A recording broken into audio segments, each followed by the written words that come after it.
Hey folks, I want to get on here a little bit. Hope you like my shirt. I think that's the mindset of a lot of folks here in Walton County lately with everything that's going on. Did want to come out and say that the governor's going to be here Wednesday at the Horsepower Pavilion. Hope you guys registered, got your tickets. Don't want any of these commissioners going out here in Walton County going out there and getting any photo ops, because that place is too controversial out there.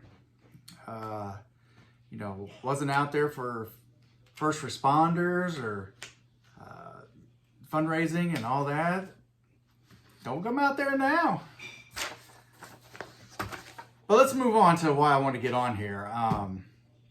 Somebody posted this, and I'm gonna read it off the computer screen, but it's awesome. I'm just gonna go right into it about the tax. Axe the tax.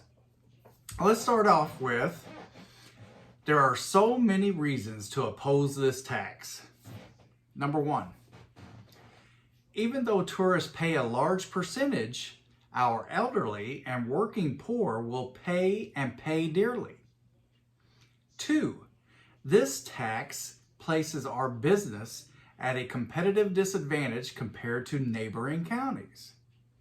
Three, about 25% of the anticipated revenue is to be spent on a road that is not permitted and would take years to get permitted as it goes through the state forest.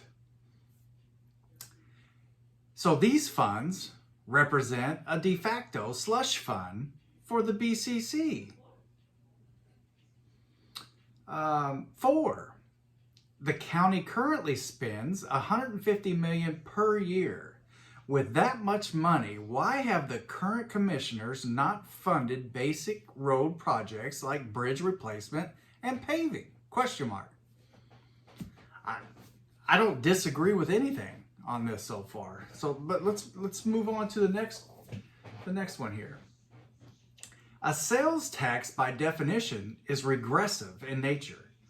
The exact cost per individual is hard to determine, but common sense tells me that an elderly lady on Social Security will be hit harder than I will on a sales tax increase.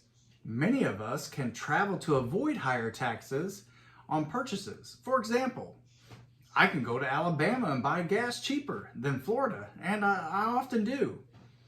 That is much harder for a Freeport or Defuniak Springs resident to do. Let's see here. Several projects have been funded, of course. However, if there are bridges or roadways that are, structurally deficient, why have they not been funded in the regular manner? Another good point. Or is that a scare tactic to get another tax passed? Question mark. Bottom line is that they have had over a year to produce a detailed, realistic plan to justify increasing taxes, and they have failed to do so. I cannot support a tax increase where 25% of the funding is supposedly earmarked for a project that may never move past the permit stage. This guy is, well, wait a minute. Who wrote this? I'll be darned, folks. That's Danny Glidewell. Danny Glidewell posted this in 2018. That's the same Danny Glidewell that I voted for. I don't know the Danny Glidewell that's 2022, but 2018, that was my guy. I don't know what happened to him. But also, how does that change up like that? When you get in these chairs and you get elected, I mean, is there something that comes over you, or is there some kind of developer's variant that you get caught with that there's no cure for? I don't know, but I'm surprised. I can't believe that this was posted. Unbelievable, folks. Unbelievable.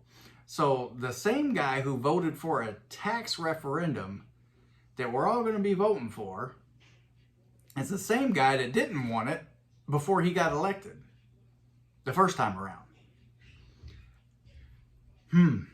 Interesting. Very interesting, folks. Very interesting. Well, that's just something to contemplate on, but I just wanted to make sure, hey, we need to axe the tax because we are so over it. And I don't want to see no county commissioners out there at the Horsepower Pavilion, because I will call you out.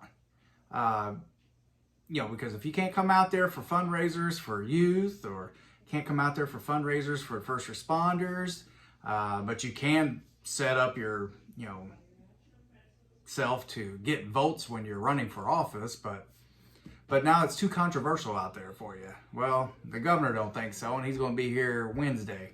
So, hope I see everybody out there. Everybody have a good day, and be careful, and God bless. See ya.